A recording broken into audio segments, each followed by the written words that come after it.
Shri Aurobindo. So let me begin this session with a heartfelt thanks to Samdananji and all the Rishi University members who have given me this opportunity to present this topic in front of all of you today. So I have been to the Delhi ashram in the past many times, and I consider it a grace from the mother that I have been speaking in this ICPR series where such distinguished personalities such as Rameshji and Makaranji have spoken. And although I don't consider myself worthy to be speaking on the same series, but I take it as a grace from the mother and I'll try to make the best use of it. To give you all a brief introduction about myself, so I was born and brought up in Sirsa, which is 250 kilometers from here. And I still remember my first contact with Sri Aurobindo. So I was in my class 4th or 5th, I guess, and we had a lecture on one of our history modules. And there was a lecture on the Alipur bomb trial case. So Sri Aurobindo's picture was on the left side of the page, and it is the same picture that we have in the meditation hall today. And on the right-hand side, we had the description of the Alipur bomb trial. So when I looked at the picture of Sri Aurobindo, I felt such a calm and peace effusing from it. And Sri Aurobindo's Rishi-like personality left a deep impression just from that first picture. And I also was struck by the contrast between that picture and what was mentioned on the right-hand side about the Alipur bomb trial case, that there was some bomb thrown on British civilians and so on. So I was struck by the contrast. So how could a Rishi-like personality that Sri Aurobindo was, how he could have guided this revolutionary activity? And of course, I got the answers when I got to study Sri Aurobindo later during my college days. So when I was studying in IIT, so I got a chance to read Sri Aurobindo's Secret of the Veda. I was always looking to read something about the Veda. So they were the key Indian scriptures that intrigued me the most. And it was only Sri Aurobindo who was able to answer my questions. So this is just a brief introduction about me. So the topic for today that we are going to discuss is Sri Aurobindo as the prophet of Indian nationalism. And this is a very, very broad topic. Sri Aurobindo has left his comments on almost all the nations of the world. So this is an experiment that I conducted I took all the nations of the world. I looked at Sri Aurobindo and the mother's comments on each and every one of them. And I was able to find at least one comment from Mother and Sri Aurobindo on almost all the nations. And that comment was not made in passing. They had a very key psychological insight about what each nation represented in the course of humanity. So if you are planning to study anything about any of the countries around the globe, I would suggest that you go through the Sri Aurobindo and the mother's works and find out what they have said about that nation. And that will give you a key insight about the psychological temperament of the people of that nation. So for this topic today, I'll not go into much details. I would try to tell you two stories. One is the story of the nation. So how the nations have evolved from smaller human aggregates to the larger human aggregates. And I'll take help from Sri Aurobindo's The Human Cycle. And I'll tell you the story of Sri Aurobindo himself, how he contributed to the Indian nationalist struggle, and how he tried to, through his actions, guide India on the path of the Renaissance. So let's begin with the first story of the nation. So generally when we study the history of a nation, we look at only two sides. One is its political aspect, so how the political grouping was formed, and then we look at the society or the social aspect. But Sri Aurobindo introduces the third aspect to the picture, and that is the psychological aspect. Sri Aurobindo says that a nation is the psychological unit first, and it is only secondarily a political or social unit. And that psychological basis that Sri Aurobindo provides, I find it unique among the world's philosophers and world's social thinkers. So nobody has talked about with such emphasis on the psychological aspect of a nation like Sri Aurobindo.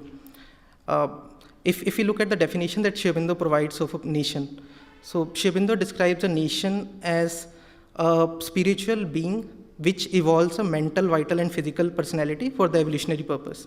So essentially, like we as individuals have a mental, vital, and physical personality, similarly, a nation also evolves a mental, vital, and physical personality for the evolutionary purpose. And there is a very interesting conversation of Sri Aurobindo from 24th of Feb 1939, where he answers many questions related to what kind of a being is behind each of these collective personalities that we define as nations. So I'll just read it to you.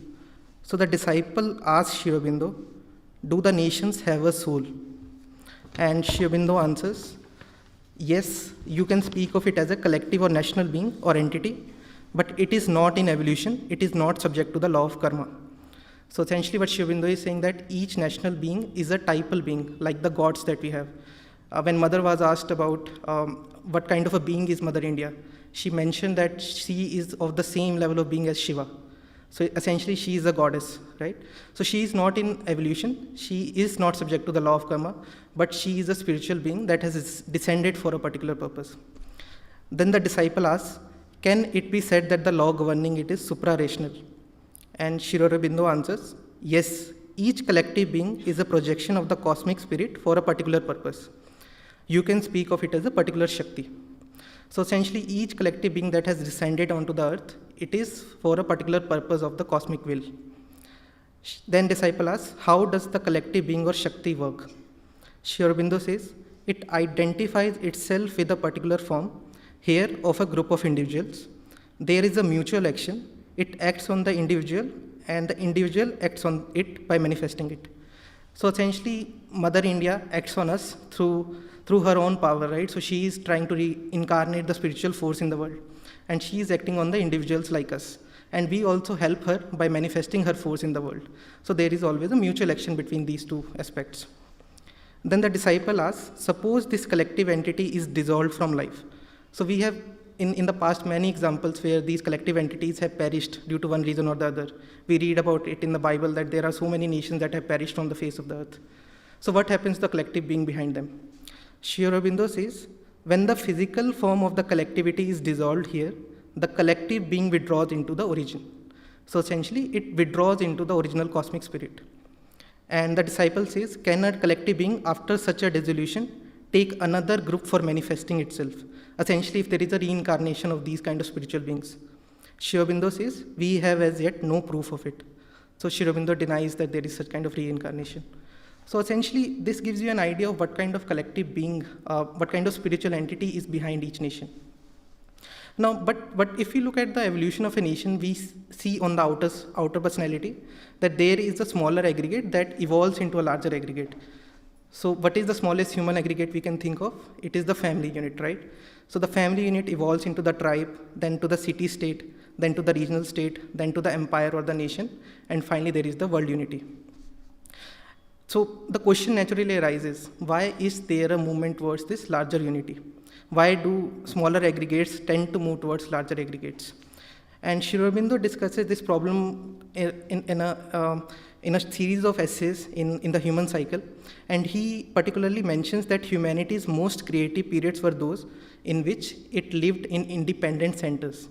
So essentially, Sri Aurobindo takes the example of the Greek city-state. So the Greek city-state produced such a culture that it has impressed its culture upon the current European civilization. So current European civilization has grown in the same mold as the Greek city-state, but the culture that Greek city-state produced. Similarly, Sri Aurobindo takes the example of Jewish tribes, the medieval Italy, which also influenced the current European civilization. He takes the example of Vedic civilization, which was essentially small tribes which created such a culture that it has impressed their culture on all of India. And Sri Aurobindo gives a very key reason for this. He says that collective life, when it diffuses itself into too vast space, seems to lose intensity and productiveness.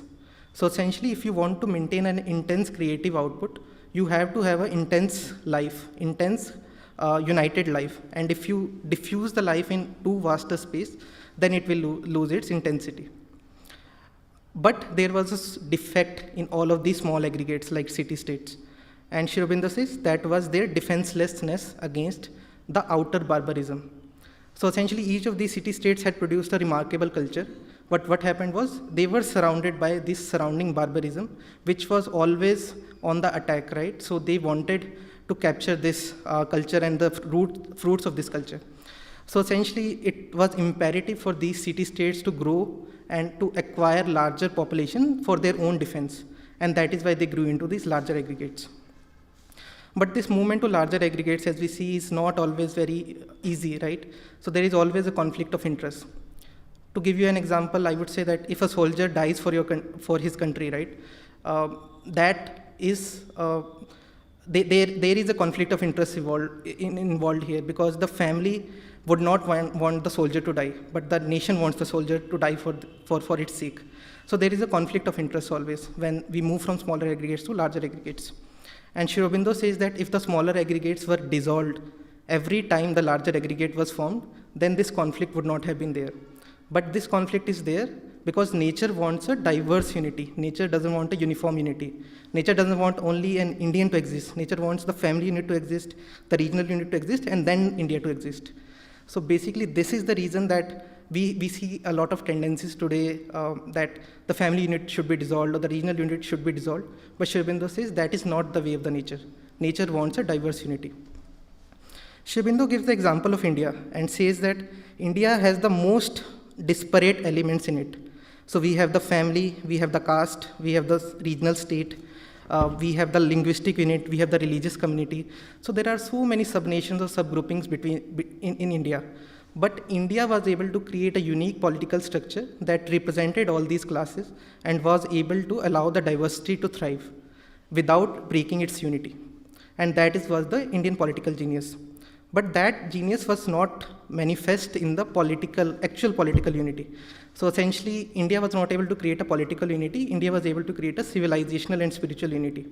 And for creating the political units, nature had to bring in force from outside, like the British Empire, to create that unity for us. So we will discuss why that is the case. Now, coming to Sri Aurobindo's time, we see that there were two major units that were thriving at the time of Sri Aurobindo.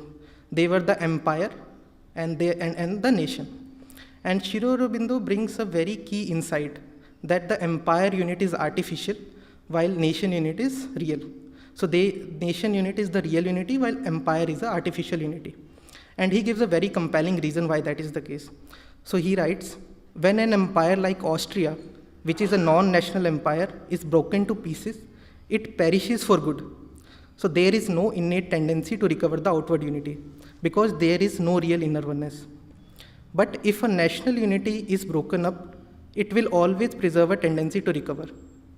So essentially, if you break a nation, it will always try to recover its oneness. While if you break an empire, it will just break, right? It will not try to recover. Sri Aurobindo gives many examples like the Greek Empire. So Greek Empire broke up, but the Greek nation survived. So Greek nation was able to recover its unity from the Ottoman. And Sri Aurobindo gives the example of Israel and other nations. And particularly in India, Sri Aurobindo says, there we had the political ideal of Ashmed and Rajasuya Yagya. So Ashmed and Rajasuya Yagya, what it entailed was, we wanted to create an imperial unity of all the Indian peoples. But it was not successful because of certain challenges, and we will discuss those challenges. So coming to how a nation unit is formed, right? Sri Aurobindo describes how a nation unit is formed, and we will see why India was not able to create that political unity. So Sri Aurobindo describes 3 stages in which a nation unit is formed. He says, first, there is some kind of loose yet sufficiently compelling social order that creates a common type of civilization. So essentially in India, we see that there are these fourfold orders, right? We have the Brahmin, Kshatriya, Shudra, Vaishya. So this kind of social construct that is created, and we have 4 Purusharthas like Dharam, Arth, Kam, and Moksha. So a common type of civilization is created that is there throughout the length and breadth of the country. Similarly, Sri Aurobindo gives the example of Japan, European countries, and China, which each of them have their own specific social construct, and that is what unites the people at first. In the second step, after this social order is there, Sri Aurobindo says there comes a period of stringent organization directed towards creating unity, creating political unity. And that is where India failed. And India failed because of few reasons that Sri Aurobindo lists out. Sri Aurobindo says, because of the vastness of space of India and the insufficiency of communications at that time, India was not able to create a effective centralized control. And also, people were not drawn as close as needed. So essentially, because to effectively centrally control a nation, you have to have contact between all the centers, right, of the republic. And that was not there in India. Second reason that Sri Aurobindo gives is the absence of will to uniformity in India. So essentially, India didn't want to uniformize all the sub-elements. So India had a tolerant way to deal with the diversity. While in Europe, we see that the uniforming tendency was very strong. So they were able to quickly create those nations, but India was not able to create that political unity for a long time. In India, we see that there is no class warfare in any of our history. This is because that tolerant policy that India adopted, but there was also no political unity as such. So these are the two steps, and the third step is once that unity is secured and it becomes a mental and vital habit of the people. So essentially people recognize that unity in their blood. Then you give them a freedom to pursue their own interests. So for the organism to thrive, you have to have some free internal development. So you don't want the centralized control to be always there. You want people to thrive and have their free internal development. So as soon as the national unity is secured, you give free internal development to the people. And this is something that we see that India is doing today. So India is, after a period of centralized control, so India is allowing the people to freely develop themselves according to their own temperament. Now, we have looked at why India was not able to create that political unity. But the question comes, why England was chosen to create that political unity for us? So why not any other power? So in India, we see that multiple powers had arrived. So the French, the English, the Portuguese, right? So why was the England chosen for this task of colonizing India? So Sri Aurobindo gives that answer in one of his articles in Karma Yogi. He says that spirit and ideals of India had come to be confined in a mold which, however beautiful, was too narrow to bear the mighty burden of our future. So essentially, India had a beautiful culture, but that culture had become stagnated due to various reasons, and it didn't allow for the new forces to manifest for the new role that India had to play in the world. And due to that, it had to be broken. And which force is the best to broke that vase? It is a force which is exactly opposite of India. So Sri Aurobindo says that England was the best instrument for this because her temperament was exactly opposite of India. So England had a stubborn individuality and a very commercial and materialistic outlook on the world. And India, as we see, India had a more communal mindset in which each community represented a particular part to the divine, and we didn't have that kind of individualization that England had. And our outlook was not commercial or materialistic. So England was best fitted to break the mold that India found itself in. And also England was not brutal in its treatment of its subject people, like the Portuguese and others. So if there was a choice, so England was the best choice at that moment of time. So this is about how, why India was not able to create a political unit, but England was chosen for that particular task. But the question arises, after a nation is formed, right? So what is the next step for humanity? So the next step is to create a world union. So now we see that the nation has been perfected almost everywhere, but the world union is still in its beginning stages. And Sri Aurobindo describes it in an aphorism of his. He says, family, nationality, and humanity are Vishnu's 3 steps from an isolated to a collective unity. The first, that is family, has been fulfilled. We yet strive for the perfection of the second, that is nationality. And towards the third, that is human unity, we are still reaching out our hands, and the pioneer work is already attempted. So essentially, Sri Aurobindo is saying that family has already been accomplished, nationality we are still perfecting, and for human union, we are still doing some work. Some work is still required to reach that stage. Sri Aurobindo also discusses what kind of world union we would have if certain tendencies got fulfilled. So he says that first option is to have a world state in which we will have a centralized control and uniform culture throughout the world. Sri Aurobindo describes the dangers of this approach and says that would suck out the individual liberty of all the peoples.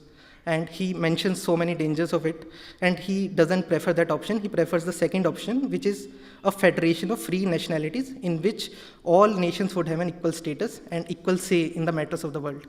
And we see that that second option is what UNO that we see, right? United Nations is progressing towards. So this is about the formation of nation from a political side. But there is also a social side to the nation. So the society also progresses in cycles. And Sri Aurobindo describes this quite in in his seminal work, The Human Cycle, he has elaborated on an interesting theory of social progression, which is very similar to the Indian Chaturyuga theory. So India's theory is that society progresses to Satyug, to Treta, to Dwapar, to Kalyug. And similarly, there is a progression that Sri Aurobindo describes from the symbolic age to typal age to conventional age and to the individualistic age. So I'll just briefly describe this theory as well. So the first step of this cycle is the symbolic age. In India, this corresponds to the Vedic age. In the symbolic age, what happens is you try to recreate the divine reality through earthly symbols. For example, in the Vedic cycle, we see that the human marriage was supposed to be a reproduction of the marriage that happened between Soma and Surya. So Soma represents bliss in Veda, and Surya represents the knowledge. So this connect between bliss and knowledge is trying to be recreated in earth through the human marriage. Similarly, we have the fourfold order of society, which is based upon the body of the Virat Purusha. So the Kshatriyas are supposed to be the arms of the Virat Purusha, the Brahmins are supposed to be the head of the Virat Purusha. So you are trying to recreate that divine reality in earthly terms. So this symbolic age is more spiritual and religious. After this, there comes the typal age. So the spiritual component goes behind a veil, and the psychological and ethical components come to the front. So in this typal age, we have great social ideals. So who is the ideal Brahmin, who is the ideal Kshatriya, or who is the ideal husband, what is the ideal union, right? So all those high social ideals are created in this typal age. In the third age, we have the conventions. So what happens is, all these high ideals are then fixed into a convention, into a routine. So essentially, the ethical principle goes behind a veil, and what comes to the front is the conventional tendency. So you erect a system of rigid grades and hierarchies. Your Varna system devolves into a caste system. Your marriage becomes something that is just sanctioned by the tradition. So you don't have the knowledge about the deeper values why this union is created. So this is the conventional age. And after that, once the difference between the truth and the convention becomes too large, so the individual finds itself stifled by that gap. And there is a period of revolt, which Sri Aurobindo calls as the individualistic age. So essentially, this happened in Europe in the form of Protestant Reformation. In India, there has been an efforts for reform movements since the Buddhistic period. We see a lot of reform movements that have gone, but Sri Aurobindo mentions that they were always very tolerant, they were not destructive. But after the British came, the reform movements have become more and more destructive. So they are destroying the past forms. But in the past, the reform movements were not as destructive. And after the individualistic age, when we have destroyed the past forms, right? So there comes the subjective age. So since we have to re-seek the inner meaning of reality, life and reality, so there is a subjective search for that truth. So what is the meaning of life? What is the meaning of reality? We try to find it again, and that is when the subjective age is created. So any society moves from this symbolic to typal to convention, the age of conventions, to the individualistic age, and then to the subjective age. And we see that in India, we have been struggling with this individualistic age as of now, and we are trying to enter the subjective age. Now, what kind of future does Sri Aurobindo see for the social aspect, right? From a national aspect, we know that the world is moving towards a world unity. But from a social side, what is it moving towards? Sri Aurobindo says that a subjective age may lead to a spiritual age, and spiritual age is what Sri Aurobindo sees as the culmination. But Sri Aurobindo warns us that a subjective age may stop very far short of spirituality, because subjective age is the first condition, not the thing in itself. And Sri Aurobindo also discusses how that progression from subjective to spiritual age may happen. He says that in the 19th century, we had a lot of focus on materialism. So essentially, we had the Industrial Revolution there, and the thought was that everything is matter. So everything arose from matter, so everything is a product of matter. But in the earlier 20th century, we see that a vitalistic tendency arose in the nations. So there was a hunger for resources to satisfy life instincts. So everything was thought of as coming from the life instinct. So everything was there to satisfy your life instinct. So this kind of thinking that was there in the 20th century, it led to the two destructive world wars that we saw. Then came the age of mental subjectivism. So essentially, where we think of the mind as the source of everything. And there is an increasing tendency to rationalize our own life. We see that there is so much focus on increasing efficiency of all our life processes. We see that there is a hunt of hidden mind powers. So in the field of artificial intelligence, we are trying to map the human subconscious and trying to see how the hidden powers of humanity can be used. So this is the age of mental subjectivism. Sri Aurobindo says that a true spiritual age can only occur if in this age of mental subjectivism, we turn away from the mind and towards the spirit. So essentially what we do is we think of mind as a secondary power and spirit as the original power, and only then there would be a starting of a spiritual age. Then only we can proceed towards a spiritual age. So this is how Sri Aurobindo sees the progress of this subjective age. So we have discussed about the political and social side, right? So how a nation is evolved and what kind of social progress we see. But now I would like to come to the story of Sri Aurobindo, which is the second section of the talk. So Sri Aurobindo came at a very significant time when both from political aspect and from the social aspect, there were some tendencies which could have been very destructive. For example, on the political side, we see that the national units were emerging, and there were two specific threats. So first was the threat from the imperialist powers who were hampering the emergence of many nations. For example, the Britain was not allowing India to emerge, right, to its own spiritual heritage, to its own temperament. And similarly, the Asian nations were subject as a whole. So they needed some guidance on how to recover themselves, how to achieve their freedom. So Sri Aurobindo did that work in India as an example to the world. Then there was this national egoism that were rising all around the world. So nations in their own national search, they tried to think of the national ego as the eternal rather than the national soul. And we see that this kind of tendency led to World War I and World War II. So someone had to show that national soul is separate from the national ego and how to find that national soul. On the social side, most of humanity was moving towards an individualistic and subjective age. So someone had to show the way how we can move towards a spiritual age. And we saw what kind of destruction could happen if some kind of false subjectivism arose. For example, in Germany, we saw that the vital ego of the state was taken as the supreme under Nazi Germany, and what kind of destruction followed after that. So someone had to show how to move from this conventional age and individualistic age to the spiritual age. So Sri Aurobindo accomplished all of these work in his life, and we will particularly focus on his actions in the Indian freedom movement, but this is just to give you a broad picture of what Sri Aurobindo accomplished on the political and social side. So I'll give you a brief overview of Sri Aurobindo's life journey. I believe all of you would be aware of Sri Aurobindo's life journey. I'll focus on his political life more. So Sri Aurobindo, we know that he was born in India, but he was educated in England and purposefully kept away from Indian culture. And the outer reason for it was that his father wanted him to be a British gentleman. He wanted him to be raised in a superior Western values rather than Indian values. But we can also gauge what was the inner reason for this. And the inner reason was that he needed to have a fresh perspective on Indian culture and civilization. So away from tradition, once he came into contact again with India, he had a very fresh perspective on all our culture, cultural history and so on. For example, his interpretation of the Veda. No one had been able to decode the Veda like Sri Aurobindo because people were still stuck in the traditional route, that the traditional way of interpreting the Veda. But Sri Aurobindo saw the Veda as the core of Indian philosophy, and because he was not acquainted with the traditional thought, he was able to find the truth of the Veda. Similarly, there was another inner reason. It was to understand the British temperament and politics. So Sri Aurobindo, through contact with British nation, he was able to understand what kind of temperament the British had, what are their political ideals and so on, and he would make good use of them during the nationalist struggle. So other leaders were not as aware of British politics as Sri Aurobindo was.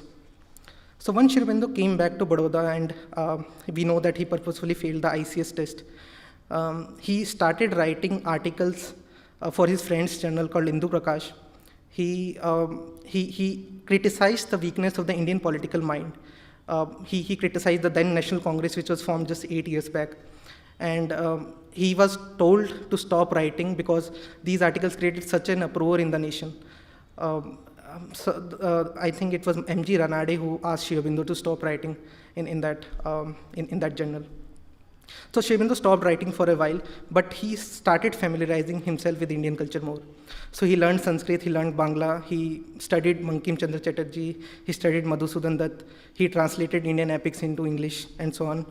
So his idea of India got, he was able to create a political vision for India. And because of that, he wanted some foot soldiers to implement that political vision. And he got them in the form of Jatin Banerjee and Barin, his younger brother. He sent them to Bengal and worked with the Anushilin Samiti there. They created these youth organizations in Bengal, which worked towards re-energizing the youth there for the revolution. He also started meeting all the political leaders around the country, and primarily Sister Nivedita and Tilak were his contact persons. When the partition of Bengal happened in 1905, we see that there was such a explosion of energy in Bengal because of the work that these people created, because the work that these people did in the years before 1905. So Sri Aurobindo, when the partition of Bengal happened, he moved to Bengal and he organized the anti-moderate faction there. So Congress was led by the moderate faction at that time. He led the anti-moderate faction and he organized their political philosophy.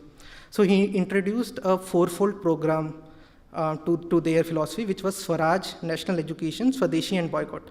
So essentially, these are the four principles that Sri Aurobindo based his political action on, and we will see how that relates to his philosophy of nationalism. His idea was that he wanted to capture National Congress and create an informal state within a state to carry on the freedom struggle. As a Bande Mataram, as the editor of Bande Mataram, he was extremely successful in spreading the extremist message. So Bande Mataram was read throughout the country. And once that support of the people reached the threshold, he guided Tilak to split the Congress at Surat. So in 1907, Sri Aurobindo split the Congress into two factions. One was extremist and one was moderate. And he placed the ideal of complete independence before the country. So all this work he did in only 3-4 years. So we can see how sharp was his mind and how sharp was his action. The British government knew him to be the most dangerous leader of the revolution. So what they did was they tried to put sedition cases on him. First was the Bande Mataram case through which he came out, and his popularity grew manifold because people came to know that Sri Aurobindo was behind all these revolutionary actions.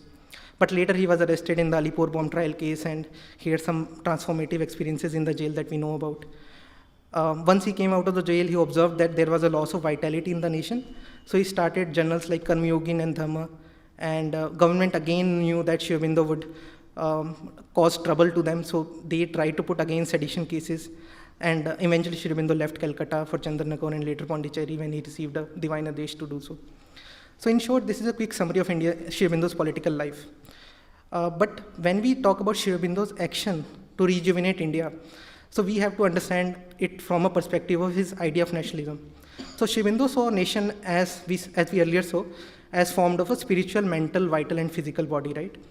And if we look at his nationalist program, the fourfold nationalist program, Swaraj, national education, Swadeshi, and boycott, so this corresponds to these four bodies itself. So I'll tell you how. So Sri Aurobindo observed that India had declined in all these four components, the spiritual, mental, vital, and physical, during the conventional age. He knew that British and Islamic rule had contributed to the decline massively, and he understood that the political unity that British had formed, that could now be used to bring out the psychological aspect of that unity. And his action was guided based on these two principles. So if we look at the spiritual decline first, so spiritual decline is the reason for all the other declines.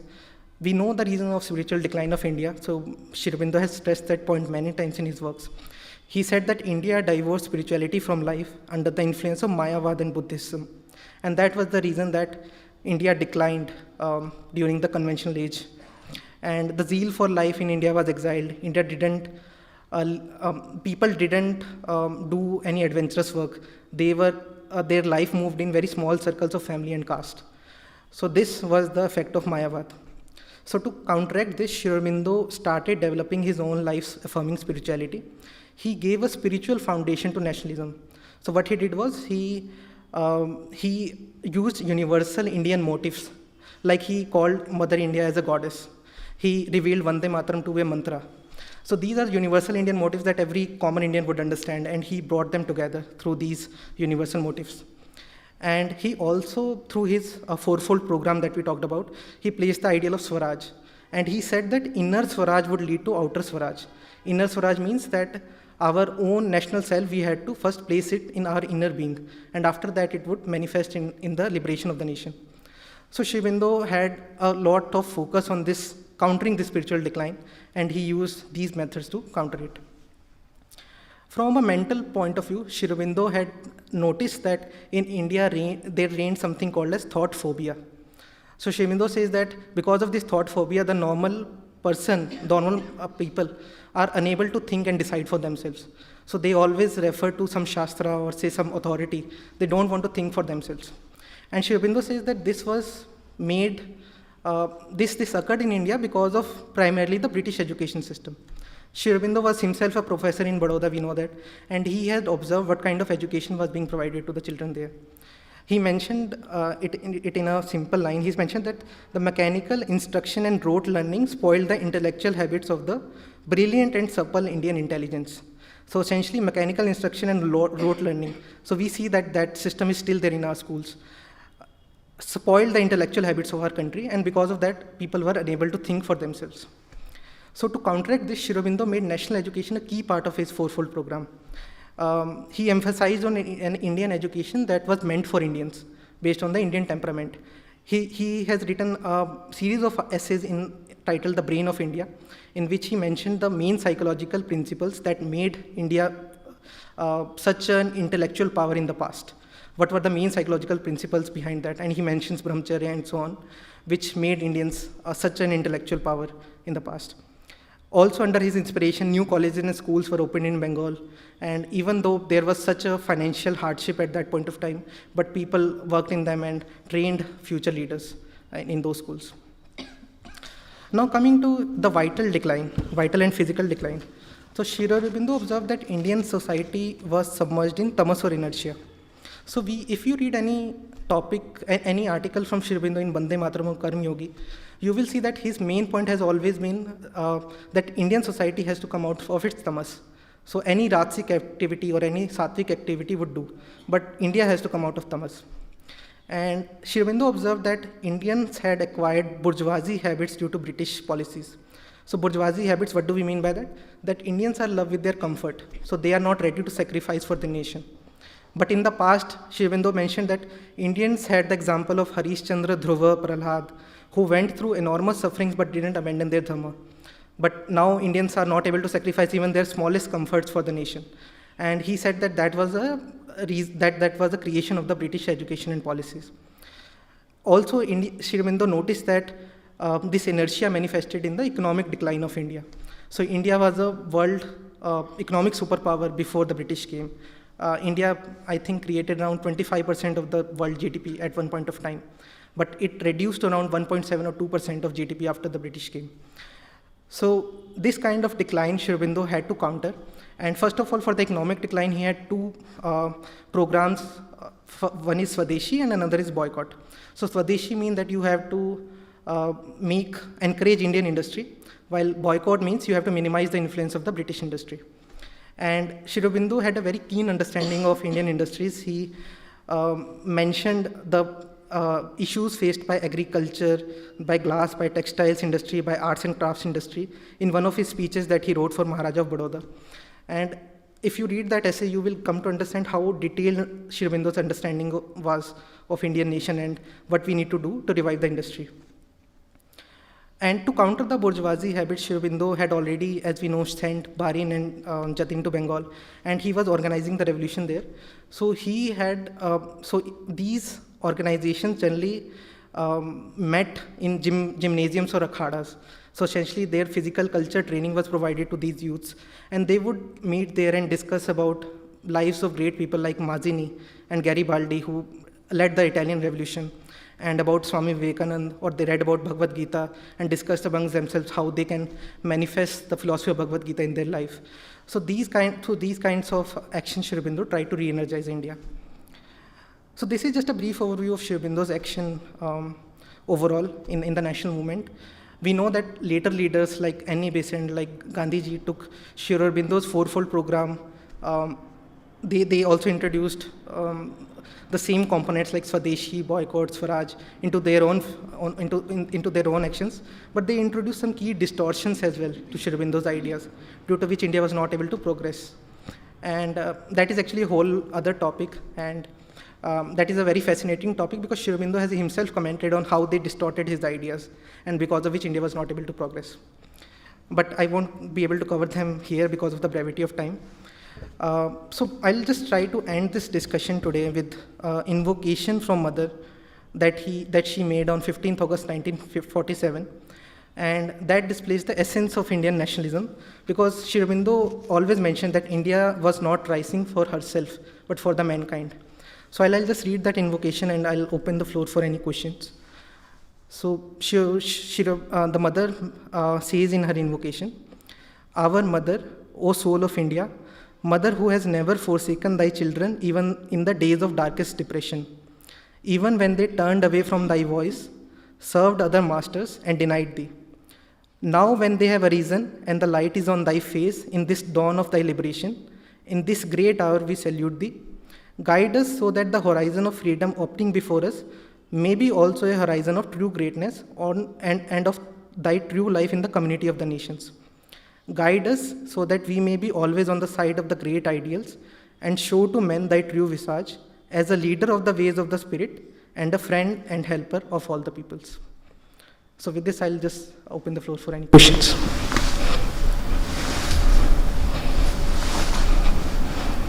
Caesar. Yeah. You talked of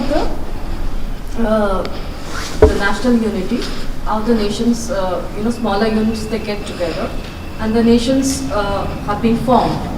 Now, in the current scenario, there are instances where within a nation state, new nations are emerging. Mm-hmm. For example, Yugoslavia, Right. Serbia, Bosnia, and all that emerged. And some of the nations which developed, they erupted out of a bigger unit into smaller units.